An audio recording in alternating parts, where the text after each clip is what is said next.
Recently যে ভেনেজুয়েলাতে ভয়াবহ ভূমিকম্প এসেছিল, টুইন ভূমিকম্প বলা হচ্ছে, যাদের একটা 7.2 মাত্রার এবং একটা 7.5 মাত্রার, যার ফলে ভেনেজুয়েলাতে অফিসিয়াল 3,500 জনের বেশি মৃত, 16,700 জনের বেশি আহত, গৃহহীনও হয়েছেন প্রায় 18,000 প্লাস।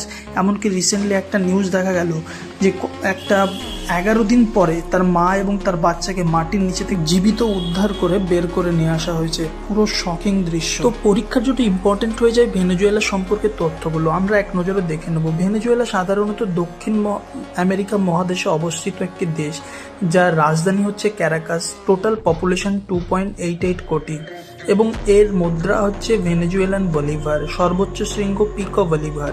রাষ্ট্রপতি ছিলেন নিকোলা মাদুরো, যাকে আমেরিকা গ্রেপ্তার করে নিয়েছে বলে এখন নতুন রাষ্ট্রপতি হয়েছে। এখানে ধর্মের দিক থেকে রোমান ক্যাথলিক খ্রিস্টানের সংখ্যা সব থেকে বেশি, অর্থাৎ এরা মেজরিটি।